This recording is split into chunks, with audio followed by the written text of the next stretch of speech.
bonsoir tout le monde, je suis ravie d'être là à Montpellier ce soir. Donc on est arrivé de Toulouse, on sait qu'ici il y a la mer et je pense qu'on va pas repartir. Quand Anastasia m'a proposé de venir participer à cette soirée, je me suis dit mais de quoi je vais pouvoir lui parler, parce qu'il y a plein de trucs qui m'animent dans la vie, qui se passent au niveau de ma tête, qui se passent au niveau des neurosciences et de tout ce qui va faire sens par rapport à tout ça. Donc on a essayé de réfléchir à comment vous présenter un petit combo de tout ça. Dans la vraie vie, je suis consultante en intelligence relationnelle. Ça veut dire que je vous aide à être bien avec vous-même pour être bien avec les autres. Et je le fais soit pour les particuliers, mais aussi pour les entreprises. Donc que ce soit en accompagnement au changement, en gestion de crise, en gestion de conflit, transmission des savoirs, toutes les missions en fait qui ont besoin que les gens soient plus zen, plus ancrés en eux-mêmes pour arriver à dépasser les situations bloquantes. Et je me suis lancée aussi donc, dans l'infoprenariat, j'ai lancé ma chaîne YouTube il n'y a pas longtemps, j'ai écrit un livre, je vous en parle après. Et depuis cette année, j'ai décidé de monter sur scène pour expliquer simplement ce qu'est la neuroscience, être dans une version de vulgarisation, vous faire comprendre en fait comment ça se passe dans votre tête et comment arriver au bonheur sans drogue, sans dépenser des fortunes, parce que des fois ça peut être sympa, avec de la bière bien évidemment, hein, ça fait partie du combo. Voilà, c'est vraiment sensibiliser les gens au fait qu'on peut arriver à prendre du recul simplement quand on comprend comment fonctionne son cerveau. Donc c'est parti, j'ai un truc qui sort de timer là-dessus, oui, quand on a marre d'entendre, quand vous en avez marre d'entendre, vous me le dites, bien évidemment.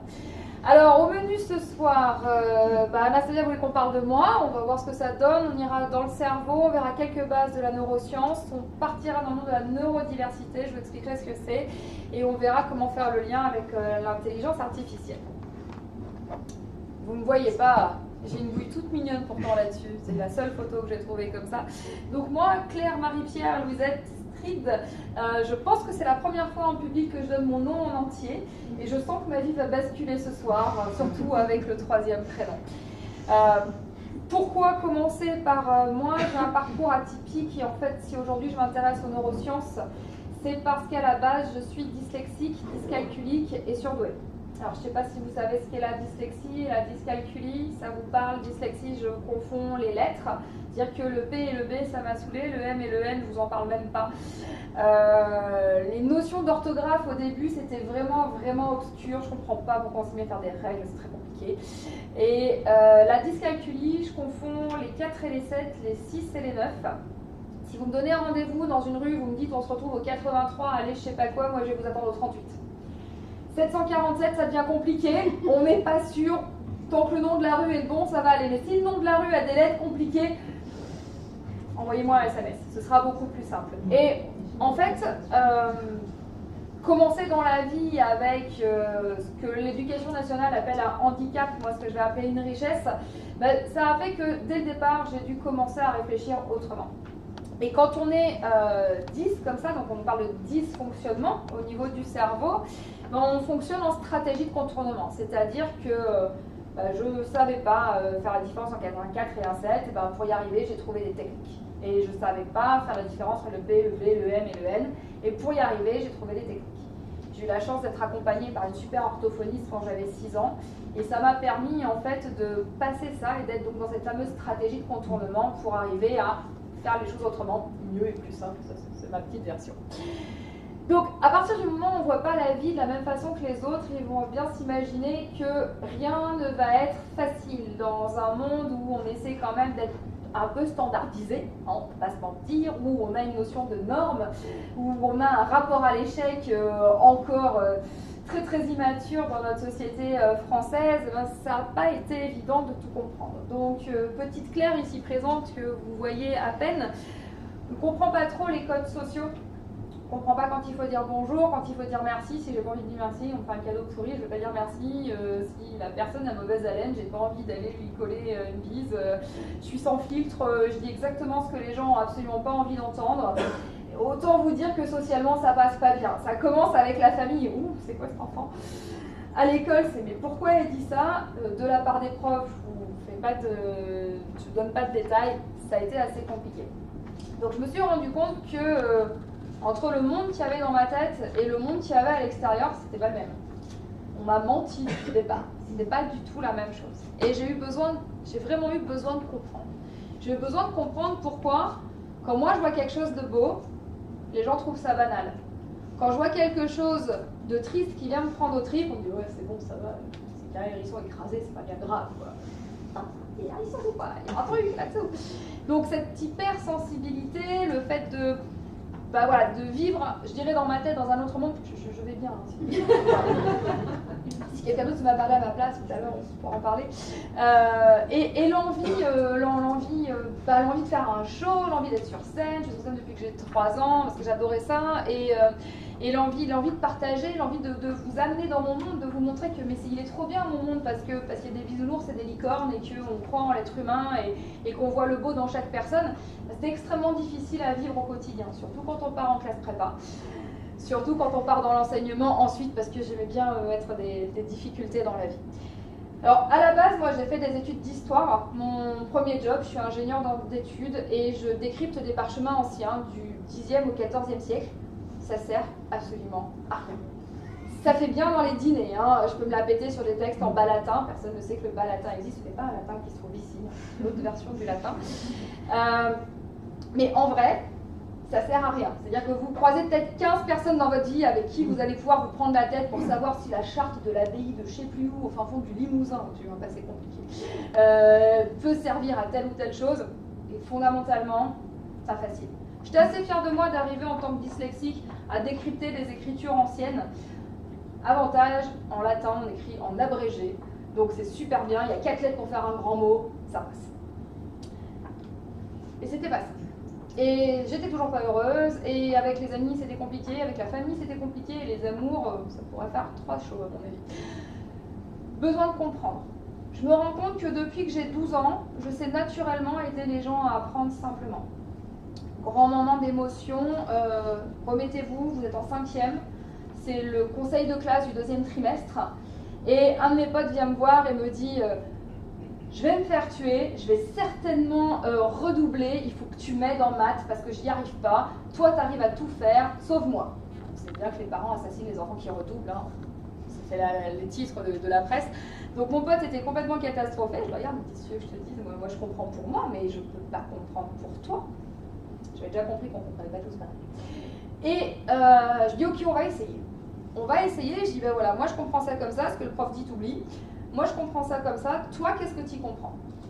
Et a commencé il y a quelques années, c'était à peine avant-hier, à partir de 12 ans, cette faculté à comprendre comment chaque cerveau fonctionne. J'arrive aujourd'hui, enfin je sais depuis toujours, je ne sais pas comment expliquer ça, ce qui va correspondre à votre cerveau et pas à celui d'à côté. C'est un super don en fait, ça aide à aider vachement de personnes. Et donc j'ai aidé mon pote Damien à pas se faire tuer par ses parents, et puis tout le monde est venu me voir, et puis à un moment j'ai fait les devoirs de tout le monde, et puis à partir de la 3e, je commençais déjà à donner des cours particuliers, et ça a continué comme ça jusqu'à aujourd'hui en fait. Mais pour moi c'était facile, c'était un petit peu une sorte de hobby, tu piges pas comment ça marche, allez hop je t'explique, je te l'explique pour toi, et voilà. Et quand j'ai enseigné, j'ai appliqué ça. Et quand j'ai eu une classe de 50 personnes, j'ai fait jusqu'à 23 méthodes différentes dans un cours pour que chacun puisse avoir ce qu'il veut. Et ça ne paraît pas compliqué en fait, de prendre le temps de donner à chacun ce qui correspondait à son cerveau. Mais je voyais quand même que ça agaçait plus mes collègues qu'autre chose. Les élèves étaient super heureux, les personnes que j'accompagnais aussi, les familles de gamins en grande difficulté, c'était les câlins, les cadeaux, tout ce que vous voulez, parce que enfin Madame Street, elle avait vu quelque chose que les autres ne voyaient pas. Socialement, c'était pire. Donc j'ai eu besoin de comprendre. J'ai eu besoin de comprendre pourquoi cette beauté que je voyais dans les élèves, les gens ne la voyaient pas. Pourquoi le potentiel que je voyais dans chacun, il y avait peu de gens qui le voyaient. Donc je me suis mise à lire plus et à découvrir la programmation neurolinguistique, PNL, l'analyse transactionnelle. Et je suis arrivée aux neurosciences. Ce qui fait qu'en parallèle de mon cursus en histoire, j'ai quand même je suis allée vaillamment jusqu'en thèse que je n'ai pas soutenue, je me suis formée sur tout ce qui était développement personnel et communication, et je continuais à accompagner les gens. Et en fait, c'est tout ce profil atypique qui va vous expliquer le contenu de cette présentation ce soir et de ce pourquoi j'ai eu besoin de comprendre mon cerveau. C'était fondamental d'arriver à piger pourquoi. Ça marche pour certains, ça ne marche pas pour d'autres. Pourquoi vous et moi, on ne voit pas le monde de la même façon. Pourquoi à un moment, les gens ils sont heureux et 2 minutes après, ça ne va pas. J'avais besoin de comprendre tout ça. Donc je suis allée à la source. Le cerveau. Je vous passe le temps qu'il m'a fallu pour trouver une image avec une fille pour présenter un cerveau et pas un mec. Passons, hein, on en reparlera. Le cerveau me paraissait l'organe essentiel. Pourquoi? Parce que dyslexique, dyscalculique, c'est dans ma tête que ça va pas comme chez les autres. Surdoué, c'est dans ma tête que ça va trop vite par rapport aux autres. Donc j'avais tout focalisé sur ma tête. Le mental, l'intellect était pour moi la seule chose qui avait une certaine valeur. Je pense, je réfléchis, je comprends, je résous des problèmes. Je ne savais faire que ça. Si je tombais dans l'émotionnel en public, c'était la catastrophe. J'avais l'impression d'être à poil devant les gens et que de toute façon, on allait me dire c'est bon, arrête de pleurer ou arrête de rire. C'était l'un ou l'autre. Donc j'ai vraiment focalisé mon attention sur le cerveau. Alors, qu'est-ce qu'un cerveau? Vous savez à peu près tout où ça se trouve. Entre vos deux oreilles, il se passe un truc. Alors, qu'est-ce que vous savez sur le cerveau? Je vous écoute. Allez-y. Quelques de matière un peu spongieuse pour absorber les connaissances. C'est ça, ouais, j'aime bien le côté. Donc, pour simplifier, c'est le poids d'une bouteille de vin, 1,4 kg, ça passe. En bière, il faut que je passe la conversion.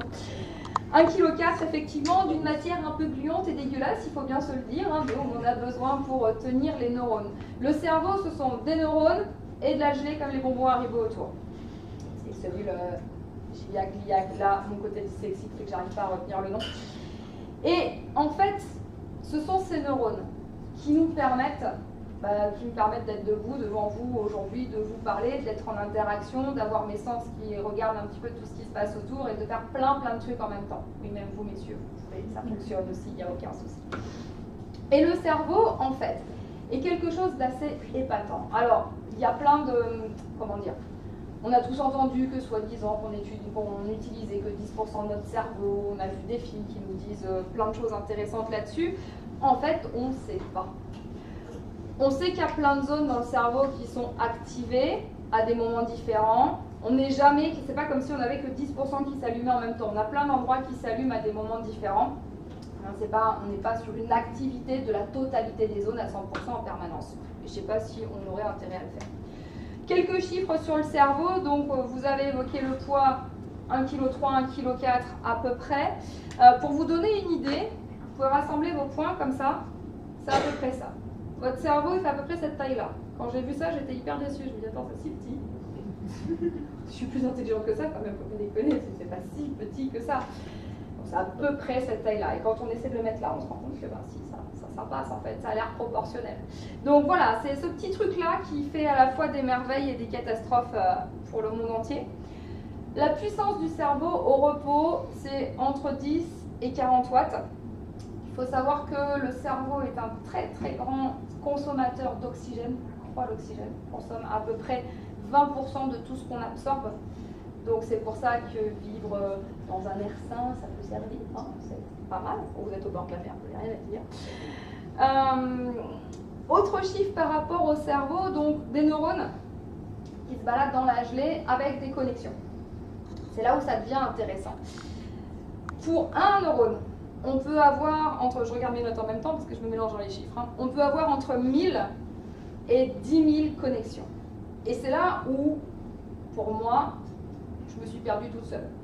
Imaginez qu'un tout petit truc qui est pas plus large, enfin qui a un diamètre inférieur à 0,1 mm puisse avoir 10 000 autres petits trucs qui se baladent partout et que ce soit dans ma tête et qu'il y ait tout ça, ça me paraissait assez fou.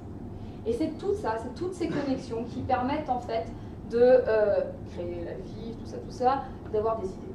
Ce qui nous intéresse bien, c'est cette notion d'intelligence. On est ici ce soir pour parler du cerveau et de tout ce qu'on peut faire autour de l'intelligence. Intelligence, capacité à créer des liens, vous voyez comment, avec nos neurones, ça s'emboîte là-dedans. Un petit chiffre pour briller en société, si on s'amuse, il faut être un peu taré, si on s'amuse à prendre la totalité du réseau sanguin dans notre cerveau, à votre avis, ça fait quelle distance? La moitié jusqu'à la Lune. Il faut à vous deux, on arrive jusqu'à la Lune. 160 000 km. Donc en tour de la Terre, ça nous fait pas mal de tours. Et tout ça pour vous dire, c'est histoire d'essayer de se rendre compte en fait de tout ce qui peut se passer là-dedans. avec 160 000 km de capillaires, enfin de réseaux sanguins dans le cerveau, l'info ça circule. Avec une petite branche de neurones qui peut avoir jusqu'à 10 000 connexions, c'est assez impressionnant.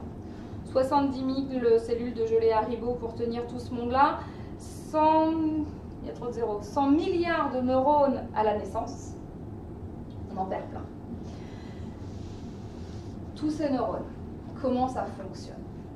Les neurones se relient à d'autres neurones et vont créer des chemins. Vous savez que dans nos expressions, on dit « je suis câblé comme ça », je pense comme ça. C'est en fait une illustration de ce qui se passe à l'intérieur de nous. Qu'est-ce qui va faire qu'on est intelligent? Qu'est-ce qui va faire qu'on apprend? C'est parce qu'on a des liens les uns avec les autres qui vont permettre de développer d'autres liens. Nous ne pouvons apprendre qu'à partir du moment où ça nous rappelle vaguement quelque chose. Apprendre quelque chose ex nihilo, c'est-à-dire si j'ai rien qui me permette de m'y raccrocher, normalement je ne peux pas. Je peux apprendre parce qu'on m'a parlé d'un truc. Parce que d'abord j'ai ressenti quelque chose, parce que j'ai touché quelque chose. Et ça me donne une info, une autre info, une autre info. Regardez, quand on rencontre quelqu'un, quand on découvre une nouvelle langue, quand on goûte un nouveau plat, on est tout le temps en train de se dire « Tiens, ça me rappelle telle chose. Ça a le même goût que le truc que faisait mon ex-belle-mère. Ça, lui, il me fait penser à telle chose. » On a besoin de comparer, parce que sinon, mon cerveau est perdu. On a besoin de référents.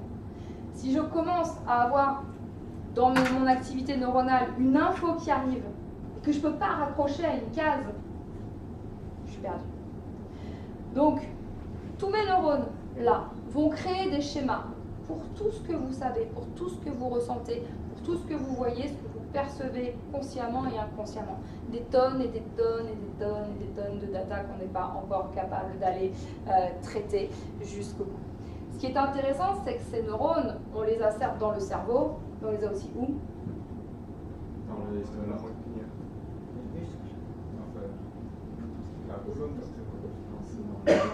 L'intestin.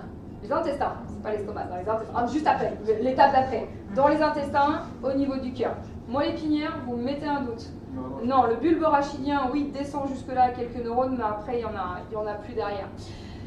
Ce qui est très intéressant, c'est que, donc, pour la petite histoire, avant, on était des organismes unicellulaires avec juste un seul cerveau, et puis ça s'est étendu, et il a fallu, en fait, la première fonction du cerveau, c'est de nous permettre de respirer, de nous permettre de nous nourrir, et de se reposer et de se reproduire.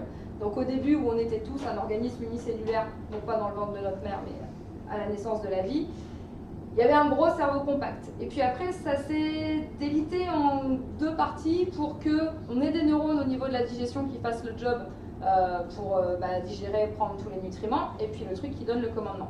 Vous savez que sur certains dinosaures, il y avait carrément deux cerveaux, enfin un cerveau relais au milieu justement du dos, parce que c'était trop grand pour que l'info passe d'un coup. Si, les diplodocus, ils ont un petit cerveau relais au milieu. Donc, tout ça pour vous dire que le monde des neurones, c'est fascinant. Qu'on est sur cette histoire de lien. Que l'intelligence, c'est pas la capacité à retenir plein de trucs. Vous pouvez essayer d'aller apprendre le dictionnaire si vous voulez, en fait, on s'en fout, c'est vous que ça regarde. Mais par contre, plus vous arriverez à faire des liens entre les choses, plus vous retiendrez et mieux vous comprendrez. Ça fonctionne dans notre tête, ça fonctionne dans notre rythme, ça fonctionne dans notre cœur. Et ce sont nos trois centres décisionnels. Alors, le cerveau est vraiment un organe fascinant, on ne connaît pas tout ce qui se passe dessus, et quand j'ai appris tout ça, je me suis un petit peu perdue, je me suis dit, ok, donc j'ai des milliards et des milliards et des milliards de possibilités, comment je retombe sur mes pieds, comment j'arrive à avoir des amis, comment j'arrive à parler avec des gens. C'était un peu compliqué de voir tout ça, donc je suis allée creuser un petit peu plus en profondeur. Il a fallu aller voir ce que c'était. Comprendre si chaque partie correspondait à quelque chose. Ce dont je me suis rendu compte, c'est en tant que personne atypique, donc les 10, tout ça, là, on est dans une case atypique, on a ce qu'on appelle une pensée en arborescence. Alors, exemple, les individus classiques, il y en a peut-être parmi vous, si c'est le cas, c'est pas grave, nous vous acceptons tel que vous êtes. Vous avez un schéma de pensée linéaire. Pensez à un truc, qui vous amène à un truc, qui vous amène à un truc, qui vous amène à un truc. Ça doit être sympa, comme mode de raisonnement. Chez les personnes atypiques, on a une idée qui nous amène à 10 idées, qui nous amène chacune à 10 idées, et encore 10 un petit peu partout. On voit ça sur 4 à 5 rangs. On a la photo globale de la totalité du truc et on peut zoomer et dézoomer à l'envie sur tous les trucs qu'on a envie d'aller voir. C'est passionnant mais ultra fatigant. Ce qu'on appelle la pensée en arborescence. On est complètement dans cette logique de lien, complètement dans l'exploitation des schémas neuronaux. Alors, pour nous, quand on nous montre des trucs pas à pas, au bout d'un moment, ça nous saoule un peu parce que du A au D, on a bien envie de passer juste d'un bond, puis faire plein de raccourcis sur le côté pour y arriver. Donc, comprendre pourquoi on ne pense pas comme tout le monde. Alors, partons à la découverte de comment ça se passe dans notre cerveau. On se rend compte que certaines zones du cerveau, bien évidemment, sont liées à différentes activités. On a découvert tout ça grâce à des travaux sur la mémoire. Vous avez peut-être entendu parler du patient HM ou de toutes ces expériences qui ont été faites. En gros, dès que quelqu'un a un accident qui fait un truc un peu bizarre, on en fait un cas d'école et on apprend des choses. Et il y a eu beaucoup d'accidents de personnes qui se sont mis des trucs dans la tête et qui nous ont permis de voir en fait aux endroits où il y avait des lésions, de comprendre les parties du cerveau qui fonctionnaient. Donc aujourd'hui, qu'est-ce qu'on sait ? On sait que le lobe frontal s'occupe de la résolution des problèmes et du traitement de l'émotion et du raisonnement. Que le cervelet, c'est l'équilibre, la coordination, le contrôle moteur. Le tronc cérébral, la respiration, température, digestion, vigilance. Lobe occipital, la vision, c'est une partie qui travaille énormément, ça demande beaucoup de ressources. Lobe pariétal, on est sur les sensations, sur la lecture. Lobe temporal, sur la mémoire, l'audition, compréhension de la langue. Alors on s'est dit que les gens atypiques, par exemple moi la dyslexie, on s'est dit il y a forcément un truc qui merde au niveau du lobe pariétal, au niveau de la lecture ça va pas. Ben non en fait, on se rend pas vraiment compte, il y a des petites choses mais qui sont pas significatives. Par contre il y a des travaux qui ont été faits il y a pas longtemps et qui montrent que dans l'œil, je ne vais pas aller voir dans le mien, on a des cônes un petit peu particuliers en fait qui changent la vision, la vue, je sais pas quel est le mot adapté là pour le coup, la vue je pense, et qui font qu'on ne lit pas de la même façon. Pas grand chose de plus là-dessus. Alors, le fameux cerveau droit, cerveau gauche. On part du principe que nous avons donc deux hémisphères et qu'une partie s'occupe plus d'un truc et l'autre de l'autre. Donc le cerveau gauche, je pense que dans la data science, on va y avoir un grand monde, dedans beaucoup de monde. La partie de la logique, du calcul, du langage, de l'écriture, de la rationalité, de l'individuel, tout ce qui est carré, précis, pragmatique. Ça prend pas de temps, on y va, franco, on établit toutes les hypothèses, c'est carré, c'est cadré, on avance. Au niveau du cerveau droit, c'est le monde un petit peu des bisounours à des licornes, on y revient. Créativité, imagination, intuition, rêve, émotion, perception sensorielle. On ne fait pas fonctionner les mêmes zones. Il n'y a pas de lien entre le fait d'être droitier ou gaucher par rapport à tout ça. C'est une des présentations des possibilités du cerveau. Alors, est-ce que c'est important de savoir si on est plutôt cerveau droit ou plutôt cerveau gauche? Est-ce que vous avez l'impression que dans votre vie, ça va changer quelque chose? Non. Ce qui est important, c'est de savoir ce qui nous correspond le plus. Est-ce que vous aimez tout ce qui est logique, carré, calcul, ça vous fait vibrer, c'est ça, à partir du moment où c'est rationnel, c'est trop bien? Ou est-ce que vous êtes totalement perché dans une certaine créativité, ce qui vous plaît dans les gens, c'est les émotions, et pas les règles de maths qui vont pouvoir vous apporter? Oui. J'avais une question. Est-ce que c'est vrai que en fait, le cerveau a un rythme naturel et que il y a une période où une hémisphère est plus active que l'autre et après il change de rythme et il reprend le réserve? Alors oui, parce que il y a le rythme naturel là-dessus, notamment par rapport au sommeil, qui est très très important, où la nuit on dort, on vidange toutes les infos inutiles, on encode toutes les infos qu'on doit garder et on fait un tri, on apprend.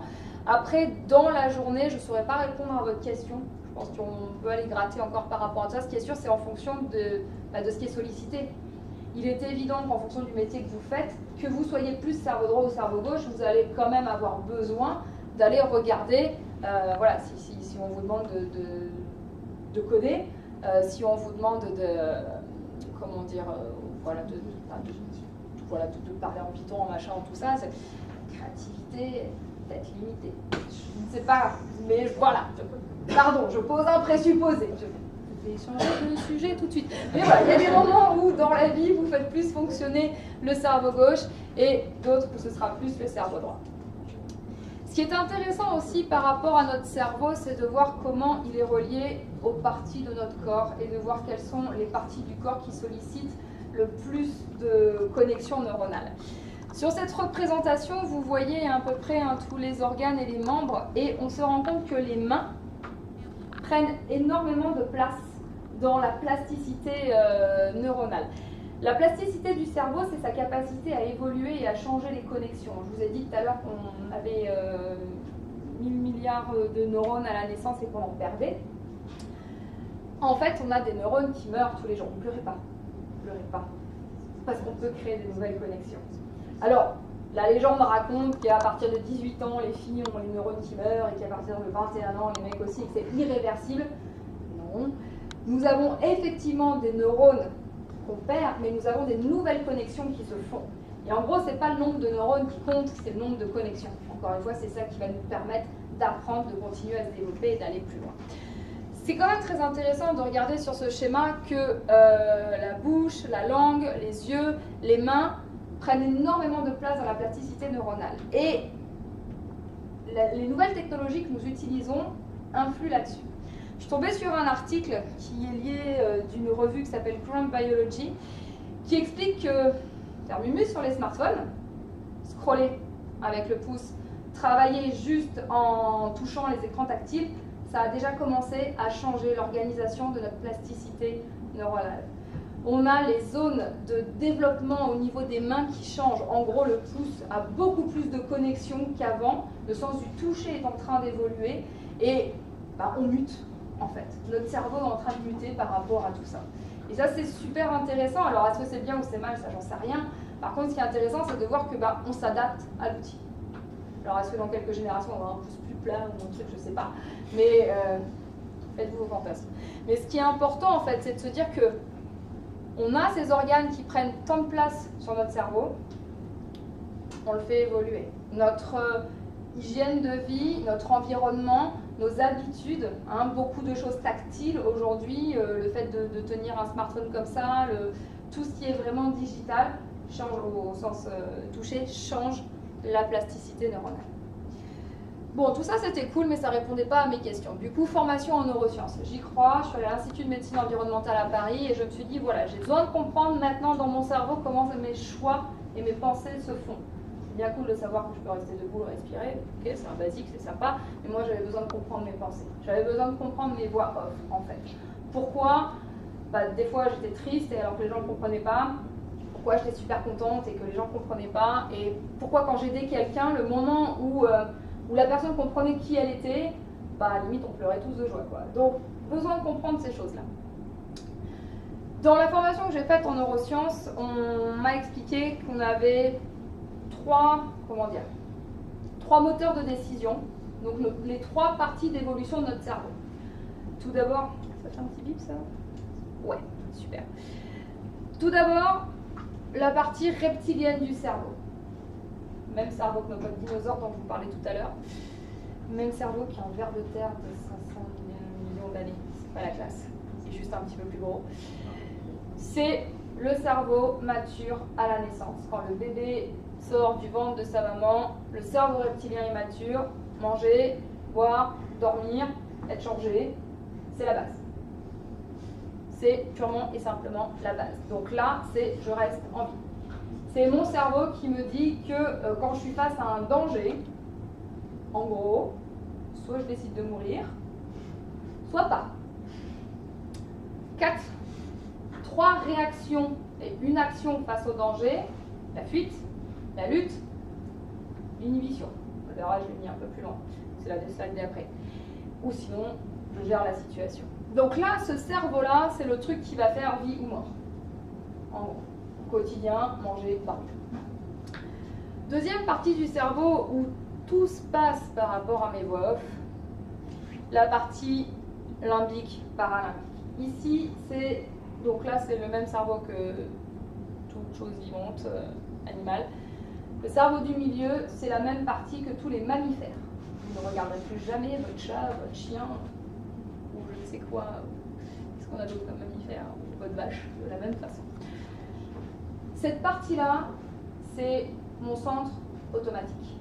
C'est là où je vais stocker toutes les infos qui font que je sais conduire, que je sais lire, que je sais que si j'arrive dans le quartier du millénaire à Montpellier à 19h, je vais avoir des embouteillages et ça va être compliqué. Ça, c'est mon cerveau-là qui le dit. Cette partie-là, c'est le siège de mes peurs. C'était ici que le bordel se trouvait en fait. C'est là que tout bascule. Mon cerveau est naturellement programmé pour voir les choses négativement. Pourquoi? Je vous rappelle que mon premier cerveau, c'est vie-mort. Donc, mon deuxième cerveau de mammifère, il m'explique que potentiellement, c'est vie-mort. Vie-mort si j'ai un mammouth qui m'arrive dessus, vie-mort si j'ai une tribu qui m'arrive pour m'égorger, vie-mort si j'ai pas ramené si j'ai pas ramené à manger et que ma femme, quand je rentre dans la grotte, elle va me dire que ça va pas. Cette partie-là, qu'on partage avec donc nos amis de la préhistoire, c'est la partie qui me dit attention, tu as du danger potentiel partout. Ici, ici, ici, ici, regardez bizarrement, ici, là-bas, là-bas. Je suis tout le temps en train de voir tout ce qui pourrait me pourrir la vie. Je suis programmée pour ça. Les liens de mes neurones m'amènent à être en état de vigilance permanente. Donc je stresse. Donc je stresse, donc je fais attention, et on comprend pourquoi il ne dépassait pas la trentaine à l'époque. Cette partie-là, elle est aussi donc, le siège de toutes les émotions. On a la joie, on a la peur, la tristesse, etc., etc. Et dans cette partie du cerveau, on a ce qu'on appelle le positionnement grégaire. Le positionnement grégaire, c'est ce qui va faire que naturellement, je vais me sentir en dominant vis-à-vis de vous ou totalement soumis. Bien évidemment, ce n'est pas une posture statique. C'est-à-dire que je ne suis pas tout le temps en dominant ou je ne suis pas tout le temps soumis. Ça va être dominant, dominé, dominant, dominé, dominant, dominé, en fonction des gens et en fonction des situations. Prenez, on l'a tous vécu quand vous marchez sur un trottoir. Là, mon trottoir. Et qu'en face de vous, vous avez quelqu'un. Pareil, dans le même alignement que vous. Vous pouvez loucher, rien à faire, elle touche au toit. Qu'est-ce qui se passe? Qui va dévier? Qui dévie? Qui dévie, qui se laisse la priorité. Alors si c'est une poussette, je vous en parle même pas, c'est la cata, une poussette de jumeaux, donc ça ne devrait pas exister. Naturellement, qu'est-ce que je fais? Est-ce que je fonce devant et de toute façon, je vais faire sa fête, c'est moi qui passe. Est-ce que je monte et je descends du trottoir en limite en m'excusant d'exister parce qu'il y a d'autres personnes qui sont devant? Ou est-ce que j'attends de voir à la confrontation finale si je bouge? Ou est-ce que du coup je m'en fous et je me mets à côté? C'est ce centre-là du cerveau qui décide si je suis dominant ou dominant. Donc, avec un truc qui me permet d'être en vie-mort physique, un autre qui me donne mon statut social, ma vie et mort sociale par rapport aux autres, qui me permet de régir le groupe et la société, on est un peu primitif avec tout ça. Heureusement, nous sommes livrés avec une super option qu'on devrait nous apprendre très tôt. Donc la deuxième partie, j'ai oublié de vous le dire, elle est mature à peu près à l'âge de 7 ans. On dit que 7 ans, c'est l'âge de raison. Et le cerveau, la partie limbique, paralimbique est mature à cet âge-là. Nous avons une troisième partie, le cerveau préfrontal. C'est là devant. Ici, tout se joue juste là. C'est pas très long, il suffit juste de passer sa main ici. Hop, c'est magique, un petit peu comme la lampe d'Aladin, il se passe un truc de ouf. Le néocortex, zone préfrontale du cerveau, en fait, c'est notre option sérénité. Sauf que personne ne nous le raconte. Peu de personnes. C'est un cerveau qu'on a trouvé pour l'instant que chez l'être humain et qui va me permettre de prendre du recul sur les choses. J'ai plein de petits neurones qui se baladent ici et plein de connexions qui ne demandent qu'à se créer. Et en fait, c'est vraiment mon cerveau de la prise de recul. C'est le cerveau qui va me dire, oui, bon, ok, t'arrives au millénaire, à 18h, 19h, il y a des embouteillages. Et alors?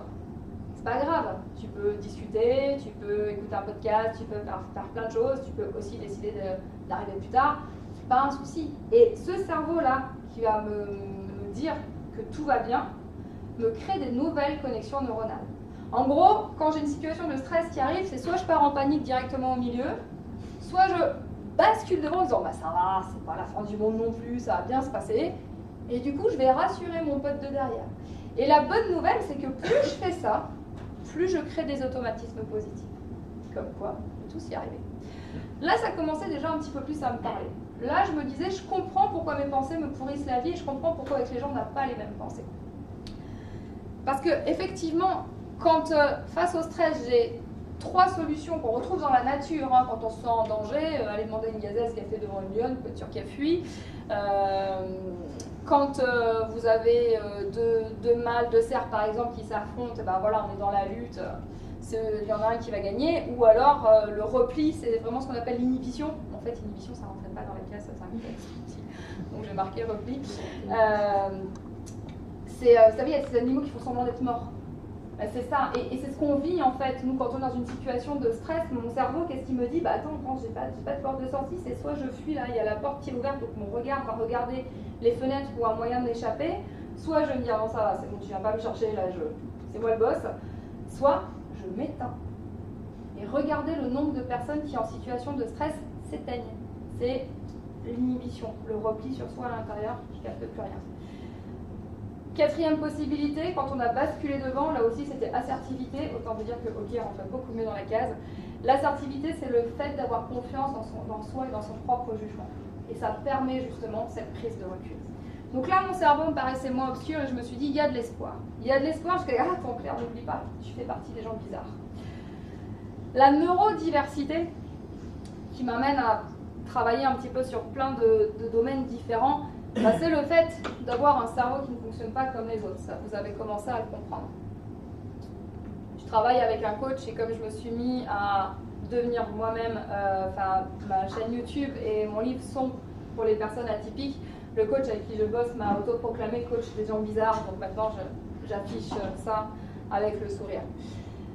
Dans la neurodiversité, on a plein d'exemples de cerveaux qui ne fonctionnent pas comme tout le monde. Je vous ai parlé de la dyslexie, de la dyscalculie. On a plein d'autres trucs un peu bizarres. On a la dyspraxie, est-ce que vous en avez déjà entendu parler? Dyspraxie, problème de coordination au niveau des mouvements. Il y a différents stades. Les enfants dyspraxiques n'arriveront jamais à faire leur lacet ou très difficilement, ont du mal à faire des petites choses minutieuses. Imaginez que vous avez envie d'attacher votre chemise et de mettre un bouton et que vos bras ils font ça. Juste, c'est pas possible. Vous avez plein de pensées en même temps, vous avez envie de, je sais pas, de ranger un talon ou je sais pas quoi et ça tombe à côté. Vous voulez faire attention que vous vous cognez dans tout et vous bousculez les gens. Beaucoup d'enfants dyspraxiques sont catalogués d'hyperactifs, juste parce qu'ils bougent un peu dans tous les sens, parce que les coordinations ne se font pas. Le dys, comme je vous le disais tout à l'heure, c'est un dysfonctionnement sur les liens qui sont au niveau du cerveau. Dyscalculie, dyslexie, dyspraxie. On a la dysphasie, on a voilà, d'autres dys, la dysorthographie qui existe. Bon, à chaque fois, c'est des trucs qu'on ne pige pas comme tout le monde. Et puis, on a la partie, les mots qui font peur, autisme. Nous avons tous, dans la neurodiversité, le même câblage qu'un cerveau d'autiste. Ça va, on le vit bien en fait. C'est quoi l'autisme? C'est une difficulté à communiquer au niveau social, une personnalité avec des comportements obsessionnels et être dans une ritualisation, une répétition. Alors on n'est pas tous là-dedans, il y a plein de stades différents, on parle du spectre de l'autisme bien évidemment, mais quoi qu'il en soit, on a tous cette capacité à se mettre en mode un petit peu off et à être focalisé uniquement sur un truc. On peut rester des heures et des heures. Et on est bien dans ce monde-là. Alors des fois quand il faut en sortir, c'est un peu compliqué. On va trouver les gens hyperactifs, le syndrome Gilles de la Tourette, ça vous connaissez tous. Ça, il y a des gens qui se mettent à pousser des cris ou à dire des gros mots d'un coup. Je kiffe. Les zèbres. Donc les zèbres, ce sont des personnes surdouées et très sensibles. Donc les hauts potentiels intellectuels, les hauts potentiels émotionnels. Le syndrome d'Asperger, qui est aussi une forme d'autisme, avec ou sans haut potentiel intellectuel. Les personnes qui sont atteintes de troubles de l'attention, un TDAH, et tout ce qui va être multipotentialité. C'est-à-dire qu'à partir du moment où on a un cerveau qui ne fonctionne pas comme les autres, on a créé plein d'autres connexions. Je vous parlais de la pensée, je parlais de la pensée en arborescence tout à l'heure. Cette pensée en arborescence fait qu'on est tout le temps en train de faire plein de choses en même temps. On ne sait pas faire qu'une chose.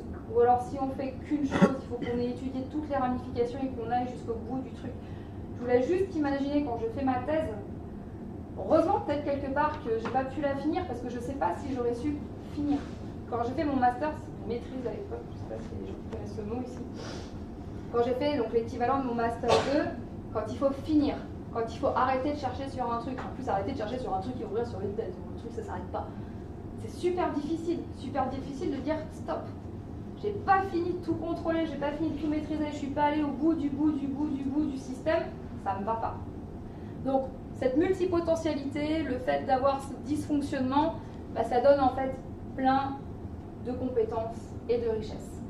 Et quoi qu'il en soit, ça fait qu'on vit les émotions de façon différente. On a un câblage un peu particulier, comme je vous le disais. On a surtout une spécificité, c'est qu'on a beaucoup plus de connexion à un organe qui s'appelle l'amygdale. Alors ça c'est là, et l'amygdale qui est entre les deux hémisphères, sous le corps calleux, qui est vraiment la glande qui va gérer les émotions. Nous, c'est l'autoroute sur l'amygdale, hein. C'est zéro filtre, on vit les émotions, on se les prend de plein fouet. C'est pour ça qu'on est tout le temps en ascenseur émotionnel et qu'on ne pige pas. Ça fait maintenant 20 ans que j'accompagne des personnes comme moi. Ce qu'on vit et ce que les gens vivent essentiellement, c'est un échec scolaire qui amène à un échec social, une hypersensibilité qui a plein de richesses mais que les gens ne voient pas forcément, un très très gros stress, des maladies, hein, bien sûr on somatise, la dépression, l'isolement, des scarifications, du suicide. Alors là je vous plombe un petit peu l'ambiance par rapport à la soirée. Pourquoi? Parce qu'à partir du moment où on ne comprend pas la société dans laquelle on vit, à partir du moment où on ne sait pas expliquer ce qu'on ressent, on ne sait pas expliquer pourquoi dans notre tête et dans notre cœur c'est comme ça, forcément on ne se sent pas bien. Alors toutes les personnes atypiques ne sont pas comme ça, c'est quand même une grande majorité.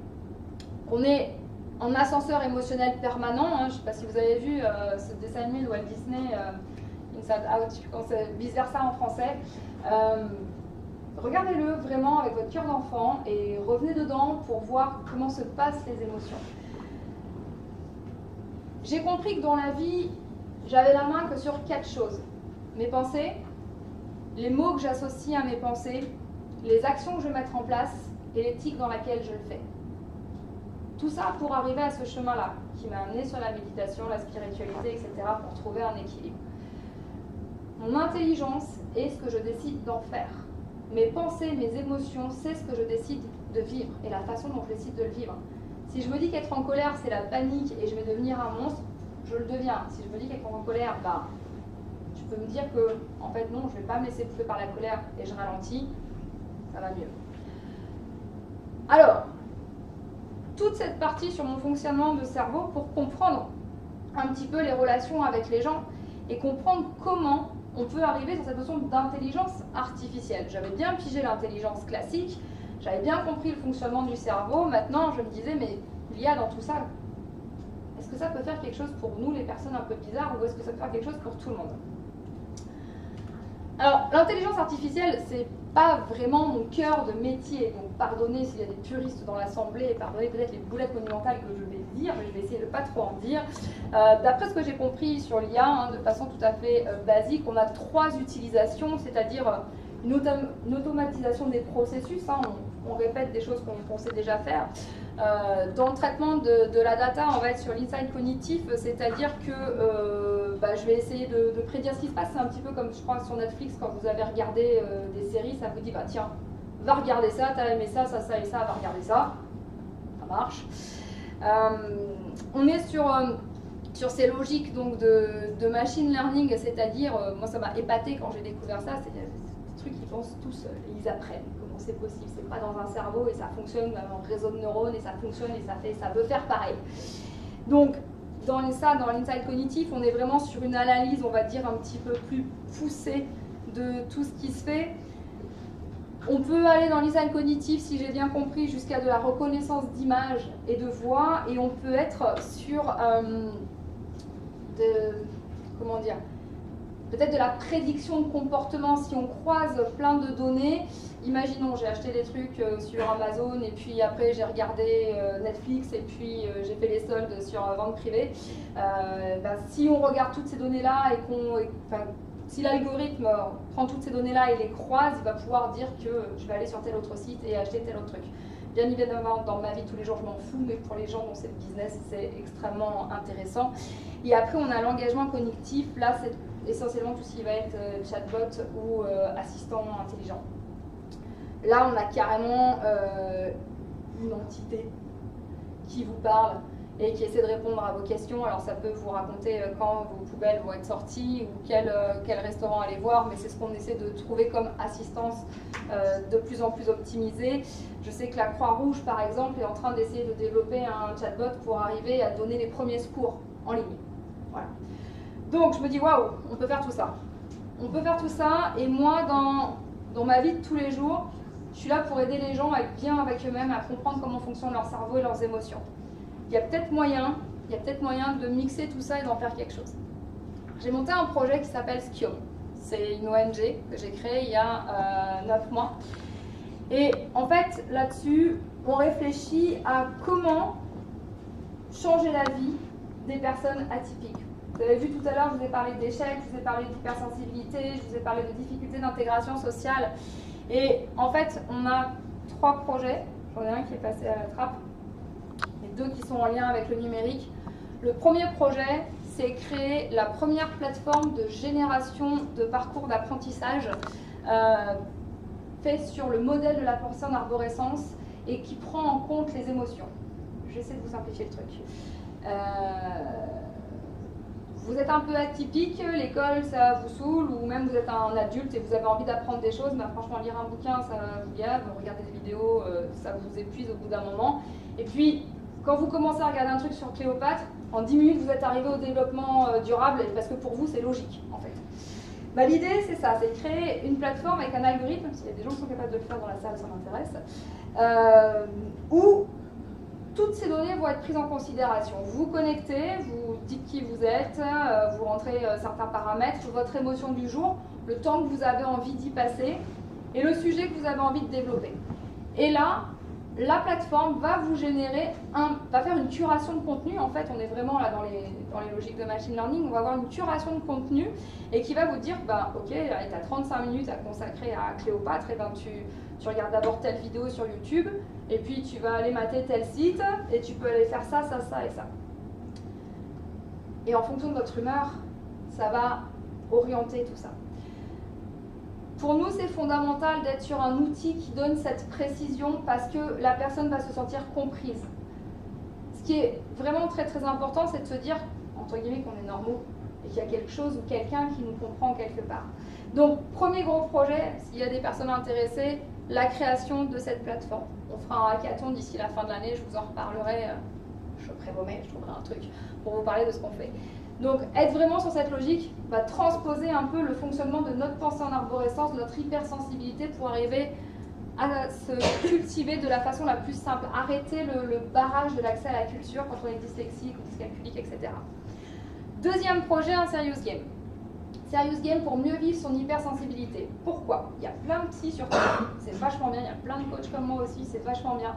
Sauf que la première chose qui nous fait peur, c'est l'humain. Ouais, vous me faites peur en fait. Pourquoi? Parce que vous êtes en train de me regarder. Vous êtes en train de penser et que je ne suis pas dans votre tête pour savoir ce que vous êtes en train de penser. Et que, grosso modo, ma première peur, c'est que vous ne m'aimiez pas. Et si je vois dans votre regard un truc qui me fait comprendre, ou dans un mouvement de tongue, c'est la fin de tout, si je vois dans un mouvement de tongue que potentiellement vous n'allez pas m'aimer, c'est la mort intérieure, le petit repli, comme je vous le disais tout à l'heure. Donc, de mon expérience professionnelle, être dans l'accompagnement de personnes hypersensibles et atypiques, c'est extrêmement compliqué. Parce qu'à partir du moment où on a peur du jugement, c'est super dur. Par contre, faire un serious game, être dans le jeu, dans tout ce qui va être sympa, pour comprendre ses émotions sans être dans un danger potentiel de mort sociale avec quelqu'un d'autre, là c'est la solution. Là aussi on y travaille, on cherche des bonnes âmes, je sens que ce soir ça va être formidable. Je voulais vous partager avant de finir, on se la refait, on revient là. Je ne sais pas si vous allez voir quelque chose, mais au moins il y aura le son. Vous partagez la présentation d'une appli qui est assez extraordinaire, qui s'appelle El Picto, et qui permet justement d'allier, j'allais dire ce qu'il y a de plus beau en intelligence artificielle et au monde des autistes. Ça va se lancer direct. Il ne se passe rien. Tu veux lancer? Ouais, je vais laisser. Ça dure quelques minutes. On est bon, Ouais, 5 minutes. 5 minutes, Ouais. c'est bon.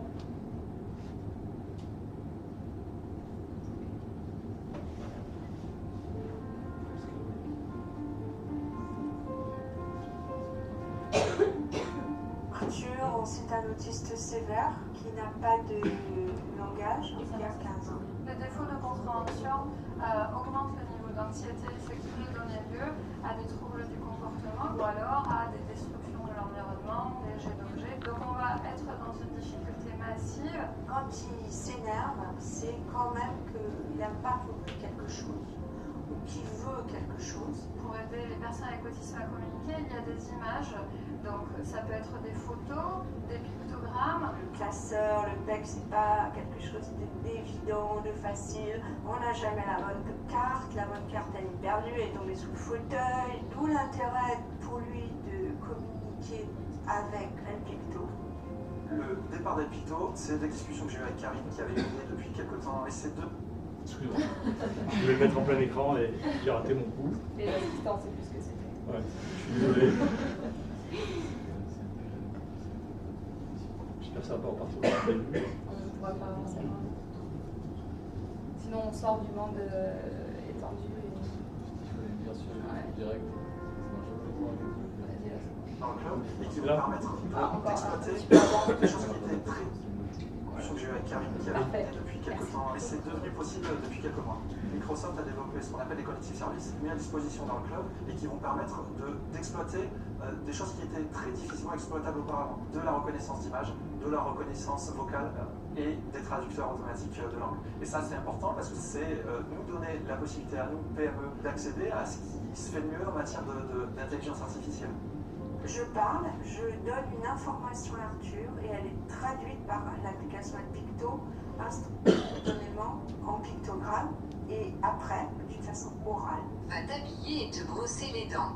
Ce qui est intéressant, c'est qu'il y a une interface qui va ensuite transiter dans tous les milieux de vie de la personne. Ça évite que l'enseignant s'énerve parce que l'enfant ne fait pas la chose. Ça permet de développer de l'autonomie personnelle, de l'autonomie domestique, participer à des tâches. C'est un outil qui est évolutif. On a eu la chance d'organiser avec Microsoft un Leapfest, une sorte d'hackathon, où pendant 3 jours, on a été immergé dans une salle de réunion où on a fait quasiment 24 heures non-stop de développement. On y est rentré avec une idée, on en est sorti avec une solution. On est une petite société, on a 40 ingénieurs qui travaillent sur plein de domaines divers et variés. Il nous faudrait des années pour pouvoir construire une solution identique. Aujourd'hui, on a besoin d'une architecture qui est la plus petite possible avec le coût le plus bas possible. Donc on s'appuie sur Azure pour ça et faire en sorte que demain, quand on va atteindre des centaines, des milliers d'utilisateurs, j'espère, on puisse juste appuyer sur le bouton et puis augmenter la charge serveur, la ressource disponible avec laquelle on va. Plus on utilise El Picto, mieux ça fonctionne. Le modèle va continuer à apprendre au fur et à mesure pour faire en sorte de l'optimiser et de le spécialiser. On va pouvoir remettre en place une communication qui est plus spontanée. Donc en termes de qualité de vie, ça c'est absolument énorme. Je crois que ça aide à recréer du lien. C'est beaucoup plus ludique, plus facile, on comprend mieux. Ça paraît pas grand chose, mais en fait c'est énorme cette différence. C'est vraiment énorme.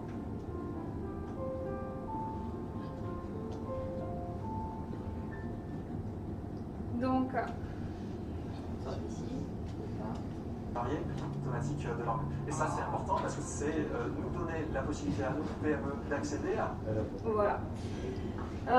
Donc El Picto, un exemple parmi tant d'autres qui vous montre que l'intelligence artificielle peut aider les cerveaux, on va dire, déficients ou différents. J'en perds les mots pour terminer. Le principe AI for Good, en fait, résonne en moi sur le fait que grâce à l'intelligence artificielle, aujourd'hui, on peut effectivement copier ce qui existe déjà dans des cerveaux classiques. On peut aussi s'intéresser aux cerveaux atypiques. On peut aider plein de gens à partir du moment où on fait ça dans une éthique et avec un but humanitaire. Donc oui, pour AI for Good, bien évidemment, AI for Humanity. Un grand merci de m'avoir permis de vous partager un petit peu ma vie, en fait, ce soir. J'ai fait mon premier livre donc, qui s'appelle Pleinement moi, hypersensible, différent et c'est cool, où je vous explique ce que c'est d'être dans ma tête et ça se passe bien. J'ai apporté quelques petits livres si vous voulez, en plus je suis là, je peux vous le dédicacer, c'est la classe. Voilà, grand merci pour votre attention et j'espère que ça vous aura intéressé.